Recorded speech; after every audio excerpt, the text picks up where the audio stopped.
لله الكريم المنان على ما هدانا إلى الإسلام ووفقنا للإيمان وأنزل هذا القرآن الكريم بالبرهان وأرسل لنا أفضل الرسل بأفصح اللسان فله الحمد والشكر على هذه النعم العظيمة والآلاء الجسيمة والصلاة والسلام على خير خلق الله وخاتم رسل الله الذي قال ما اجتمع قوم في بيت من بيوت الله يتلون كتاب الله ويتدارسونه فيما بينهم إلا نزلت عليهم السكينة وغشيتهم الرحمة وحفتهم الملائكة وذكرهم الله في من عنده وعلى آله وصحبه ومن اهتدى بهديه وبعد. فقد وقفنا في درس أمس عند قوله جل وعلا من سورة الحديد: يا أيها الذين آمنوا اتقوا الله وآمنوا برسوله يؤتيكم كفلين من رحمته الآية. فلنبدأ من هنا. أعوذ بالله من الشيطان الرجيم. يا أيها الذين آمنوا اتقوا الله وآمنوا برسوله يؤتكم كفلين من رحمته ويجعل لكم نورا تمشون به ويغفر لكم والله غفور رحيم. لئلا يعلم أهل الكتاب ألا يقدرون على شيء من فضل الله وأن الفضل بيد الله يؤتيه من يشاء والله ذو الفضل العظيم. بسم الله الرحمن الرحيم. قد سمع الله قول التي تجادلك في زوجها وتشتكي إلى الله والله يسمع تحاوركما إن الله سميع بصير. الذين يظاهرون منكم من نسائهم ما هن أمهاتهم إن أمهاتهم إلا اللائي ولدنهم وإنهم ليقولون منكرا من القول وزورا وإن الله لعفو غفور. والذين يظاهرون من نسائهم ثم يعودون لما قالوا فتحرير رقبة من قبل أن يتماسا ذلكم توعظون به والله بما تعملون خبير. فمن لم يجد فصيام شهرين متتابعين من قبل أن يتماسا فمن لم يستطع فإطعام 60 مسكينا ذلك لتؤمنوا بالله ورسوله وتلك حدود الله وللكافرين عذاب أليم. إن الذين يحادون الله ورسوله كبتوا كما كبت الذين من قبلهم وقد أنزلنا آيات بينات وللكافرين عذاب مهين. يوم يبعثهم الله جميعا فينبئهم بما عملوا أحصاه الله ونسوه والله على كل شيء شهيد. ألم تر أن الله يعلم ما في السماوات وما في الأرض ما يكون من نجوى 3 إلا هو رابعهم ولا 5 إلا هو سادسهم ولا أدنى من ذلك ولا أكثر إلا هو معهم أينما كانوا ثم ينبئهم بما عملوا يوم القيامة إن الله بكل شيء عليم ألم تر إلى الذين نهوا عن النجوى ثم يعودون لما نهوا عنه ويتناجون بالإثم والعدوان ومعصية الرسول وإذا جاءوك حيوك بما لم يحيك به الله ويقولون في أنفسهم لولا يعذبنا الله بما نقول حسبهم جهنم يصلونها فبئس المصير يا أيها الذين آمنوا إذا تناجيتم فلا تتناجوا بالإثم والعدوان ومعصية الرسول وتناجوا بالبر واتقوا الله الذي إليه تحشرون إنما النجوى من الشيطان ليحزن الذين آمنوا وليس بضارهم شيئا إلا بإذن الله وعلى الله فليتوكل المؤمنون. الحمد لله رب العالمين والصلاة والسلام على أشرف الأنبياء والمرسلين نبينا محمد وعلى آله وصحبه والتابعين أجمعين. በትናንትና ዕለት አላህ Subhanahu Wa Ta'ala ስለ አህለል ኪታቦች አንስቶ በተለይም ከኛ ቀደም ሲል የነበሩት ነብዩላህ ኢሳ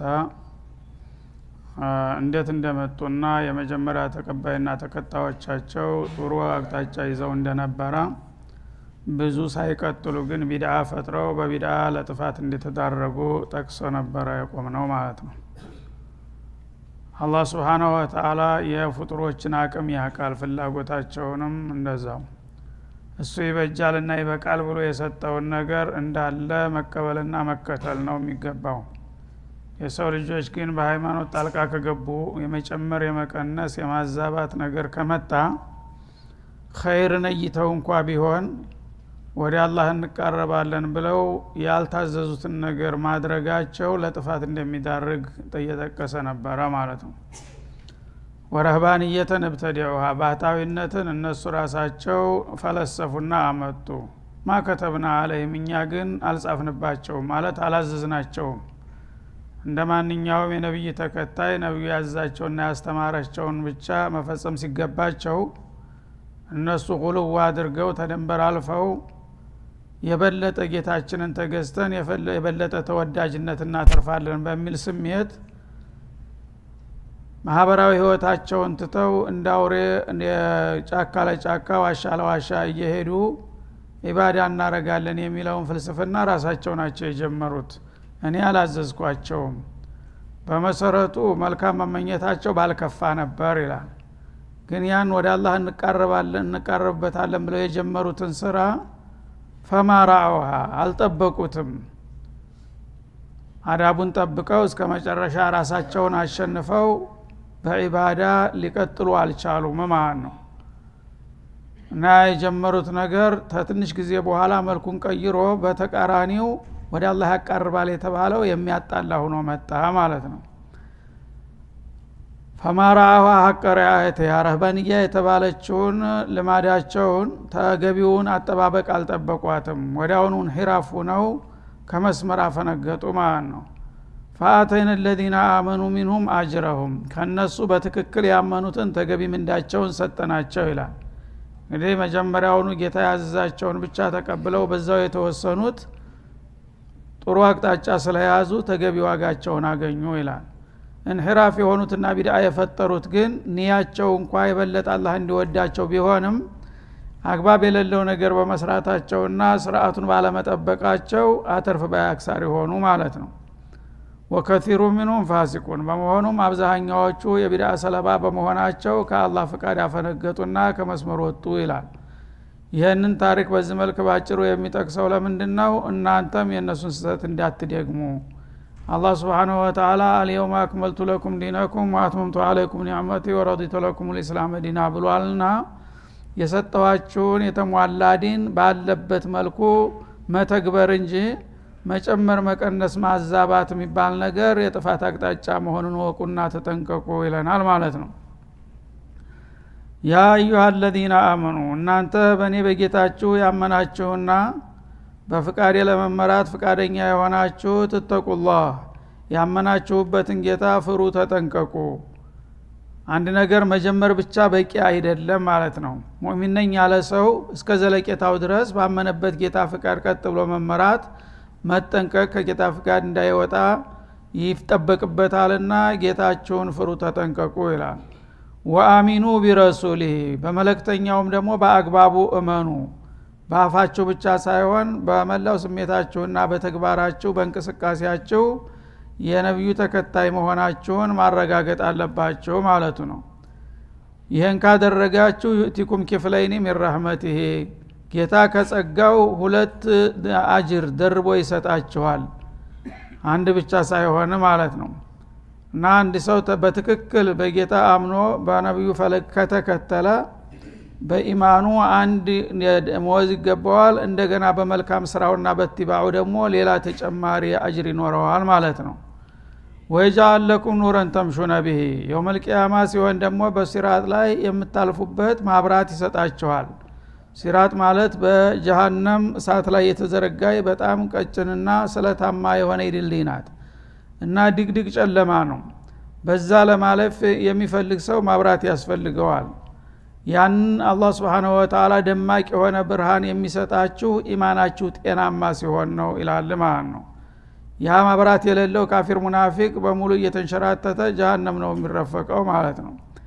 እና ያንን ድልድይ በጥሩ ብርሃን በፈጣን ለማለፍ ከፈለጋችሁ ኢማናችሁን አጣርታችሁ መቀጠል አለባችሁ። ወይግፊር ለኩም ይሄን ካደረጋችሁ ወንጀላችሁንም ይምራችኋል። ሰው መቼም ምንም ቢሆን ቢያጥባ አይጠራም፣ ጥፋትና ስህተት አያጣውም። በተቻለ ያህል ከተጠነቀቃችሁና ጉሉህ ከሆኑት ወንጀሎች ከራቃችሁ አላህ Subhanahu Wa Ta'ala አልፎ አልፎ የሚያጋጥሟችሁን ኃጢአቶች አሰባስቦና ደማምሮ ልቅጣችሁ አይልም። የምትችሉትን ያህል ከሞከራችሁ የተረፈውን ያስተካክለዋለሁ፣ ምህረቴን አድላችኋለሁ ይላል። ወላሁ ገፉሩር ረሂም ለእንዲህ አይነቶቹ አማኞች አላህ ምህረተ ሰፊና ርህራሄው ብዙ ነውና እንደማይጨክንባችሁ ነው።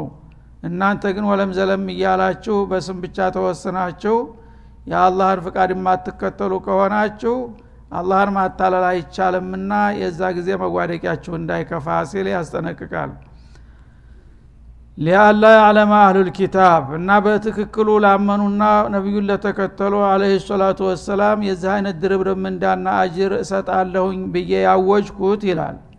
ቀደም ሲል የነበሩት የመጽሐፍ ባለቤትነን ባዎች እንዲያውቁ ብዬ ነው ይሄን የምነግራቸው ይላል። እዚህ ላይ አላ የሚለው ሙቅሃም ነው፣ ለተእኪድ የመጣ ነው። ሊያዕለመ እንደማለት ነው ማዕናው። እና እናንተ በትክክል ካመናችሁና ነብዩን ከተከተላችሁ ወንጀላችሁን ምሬ እንደገና በሲራጥ ላይ የምታልፉበት ደማቅ ብርሃን ሰጥቼ እጥትርፍ የሆነ ምንዳ አጎናጽፌ ለዘላለም ጽድቅ አበቃችኋለሁኝ ብዬ ተደጋጋሚና ተደራራቢ የሆነ ተስፋ ቃል የገባሁላችሁ ከናንተ በፊት የነበሩት የመጽሐፍ ተከታይ ነባዮች ክርስቲያኖችና አይሁዶች ማለቱ ነው። እነሱ ይሄንን እድል የራሳቸው ጥሪት አድርገው ከኛ በላይ የሚጸድቅ ማንም የለም እያሉ እየደነፉ ነውና የቆዩት ያ አባባላቸው ከንቱ መሆኑን ላረጋግጥባቸው ነው ይላል ማለት ነው። ሊአላ ያዕለመ አህሉል ኪታቢ አላ የቅዲሩነ አላ ሸይእ ሚን ፈድሊላህ የቀድሞ መጽሐፍ ባለቤቶች ተብየዎቹ ትክክለኛ ሃይማኖቶች አበክሮ የመረጠን እኛን ነውና ለን የድኹለል ጀነተ ኢላ መን ካነ ሁደን አው ነሷራ እያሉ በከንቱ ይደነፋሉ። ይሁዳ ያልሆነ ሰው ወይም ክርስቲያን ያልሆነ ሰው ሰማይ ዓለም አይገባም ይላሉ። ይህ አባባላቸው ተቀባይነት የሌለው ዋጋ ቢስ መሆኑን ላረጋግጥባቸው ነው። በእናንተ አይወሰንም። እናንተም በትክክል የአላህ ተገዦችና ታዛዦች በነበራችሁበት ጊዜ እርግጥ ታገኛላችሁ።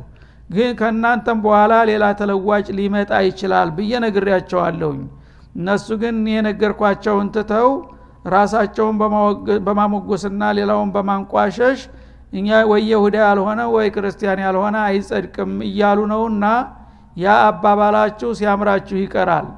እኔ ተማንኛውም ባሪያ ጋራ የምፈልግበትን ተውሂድ ተቀብሎ በፍቃዴ ከተመራ የገሌ ዘር የገሌ ጎሳ የሚባል ነገር እኔ ጋር የለም ይሄንን ተስፋችሁን ቁረጡ በላቸው ይሄን እንዲያውቁ ፈልጌ ነው ይላል ማለት ነው ስለዚህ በስምና በምኞት አይደለም ለይሰ ቢአማንይኩም ወላ አማንየ አህሊል ኪታብ እናንተ ሙስሊሞች እኛ ሙስሊሞች ነን የነብዩ መሐመድ ተከታዮች ነን ተኛ የበለጠ ማን አለ ያላችሁ ብትደነፉ እነሱም ደግሞ ያሉት ደግሞ እኛ የኢሳ ተከታይ ነን የሐዋርያት ወራሽ ነን እኛን ጻድቃኖቹ ቢሉ ከዛ በፊት የነበሩትም ይሁዶች ደግሞ እኛንን የአላህ ትክክለኛ አበክሮ የመረጠን ይያሉ ቢደነፉ ሁሉም በምኞት የሚሆን ነገር የለም በተግባር ነው የምትለኩት ስለዚህ የመጀመሪያዎቹ ከኛ የበለጠና እኛን የሚያስንቅ አይመጣም ለዛ በኋላ የመጣው የሚለው ውሸታም ነው እያሉ ነው ያሉት ይህ አባባላቸው ውሸት መሆኑ እንዲገባቸው ነው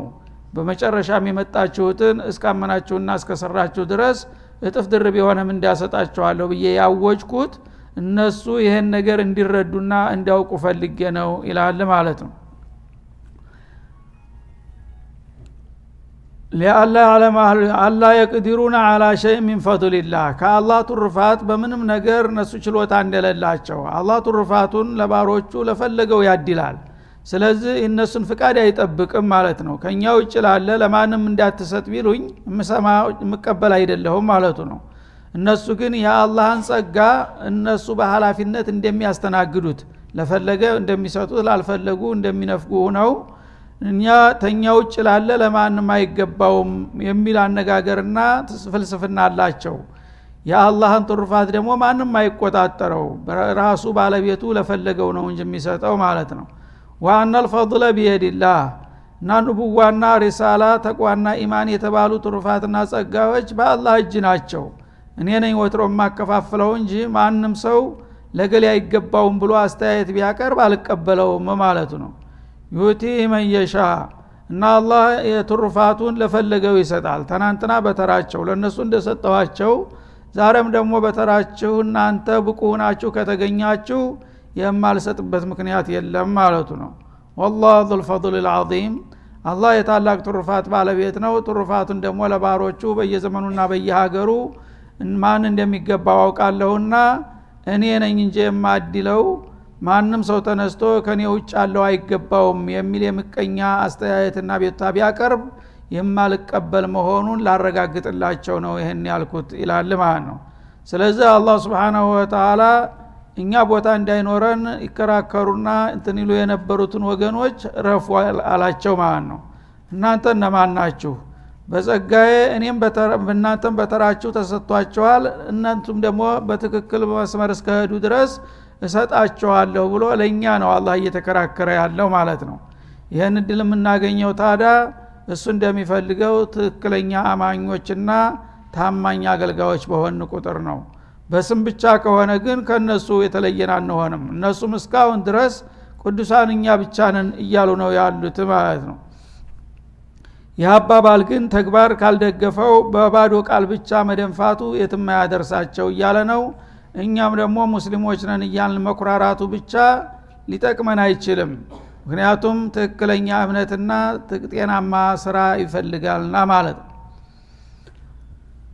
እና እንግዲህ ሱረቱል ሐዲድ በዚህ መልኩ ተጠቃላለች ወደ ቀጣዩ እንገባለን ሱረቱል ሙጃዲላ በመባል የምትታወቀው መዲና የወረደችው ሱራ ትቀጥላለች ማለት ነው ሱረቱል ሙጃዲላ 22 አንቀጾች አሏት መለስተኛ ምዕራፍ ናት የመዲና ሱራዎች እንደሚታወቀው በተሽሪዕ ላይ ነው የሚያተኩሩት ያው ነብዩ አለይሂ ሰላቱ ወሰለም መዲና ከሄዱና እስላማዊ መንግስታቸውን ተመሰረቱ በኋላ ስለመጡ እለት የሚያጋጥሟቸውን ችግሮች የሚፈቱባቸው እንዲሁም ደግሞ ለሷሃቦቻቸው መመሪያ የሚሆኑ ነገሮች አጠቃላይ ከማህበረሰቡ ጋራ ከጥላትም ከወገንም ጋራ የሚያረጉትን ግንኙነቶች የተመለከቱ ግዚያዊና ወቅታዊ የሆኑትን መመሪያዎች ነው ይዘው የሚመጡት ማለት ነው በመሆኑም ይህች ሱራ ገና ከመግቢያው በጊዜው ተከስቶ የነበረውን ሁኔታ በመዳሰስ ላይ ትጀምራለች ማለት ነው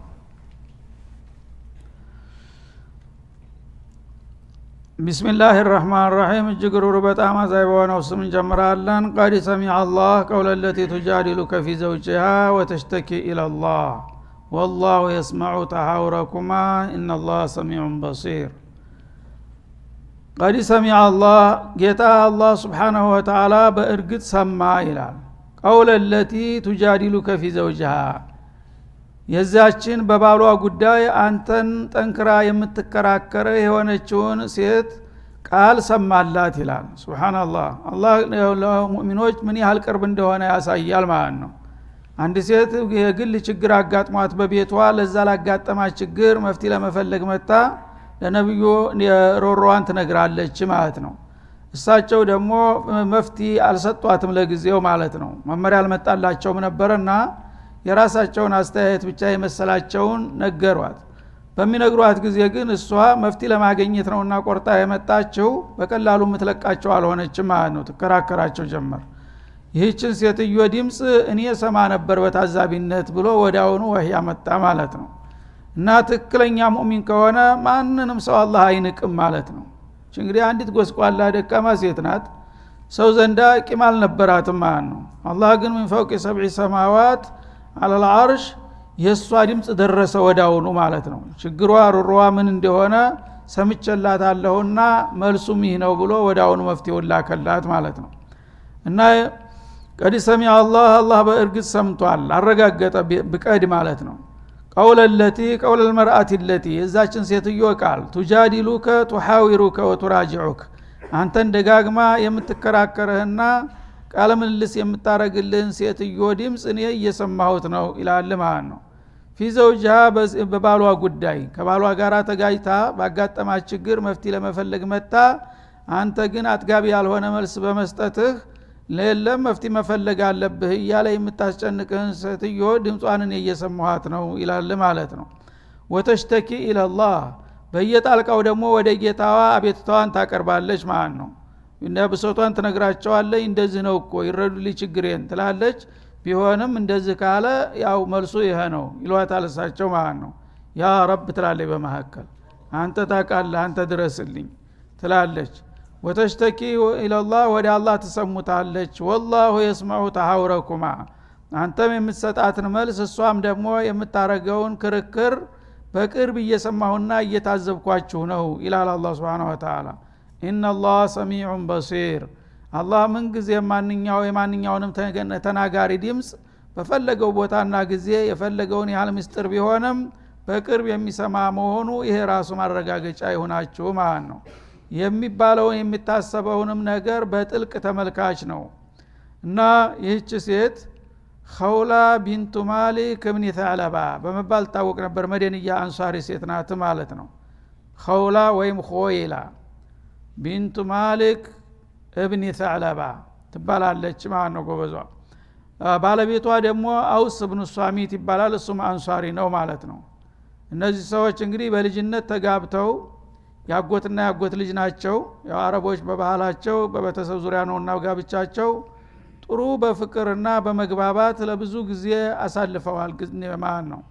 ኋላ እድሜያቸው እየገፋ ሲመጣ ብዙ ልጆች ተወለዱ። በኋላ ሰውየው በተለይ እድሜው ቀደም ያለ ነበርና ከሸመገለ በኋላ ሰው ሲሸመግል ጸባውም አብሮ ያረጃል እንደሚባለው መንገጫገጭ ጀመረ ማለት ነው።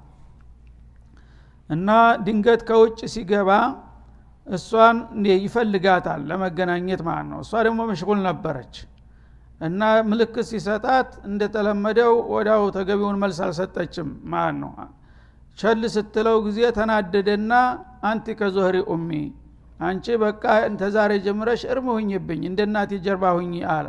በጃሂልያ የዛ አይነት አነጋገር የተለመደ ነበረ። ሴቶችን እንግዲህ ለማጉላላት ሲፈልጉ በቀጥታ ፈትቸሻለሁ በማለት ፈንታ መጥፎ ቃል ይናገራሉ ማለት ነው። አሽሙራዊ ቃል አንቺ ካሁን በኋላ አልፈልግሽም ለማለት ቁርጡን ለማሳወቅ ከዞህሪ ኡሚ እንደናቴ ጀርባ ሁኝብኝ። አንድ ሰው የእናቱን ጀርባ መንካት በሸዋ እንደማይፈቀድለት ልክ እንደዛ ሁኝብኝ ብሎ ይምላል ማለት ነው። ያን ጊዜ ሴትዮዋ ደነገጠች። እንዴት እንዲህ ይላል? ያን ያህል የሚያስቆጣ ነገር አይደለም ማለት ነው የሰራችው። ከዛ በቁጣ ወጣ ብሎ ቆየና እንደገና ተመልሶ መጣ። አሁንም እንደገና ሙከራ ሊያረግ ማለት ነው። ሲሞክር አይ የተናገርከውን ነገር ተናግረሃል ያን ነገር ተናግረህ ሲያበቃ እልባቱን ሳናቅማ ካሁን በኋላ መገናኘት የሚባል አይኖርም ትለዋለች ኮስተር ብላ ማለት ነው።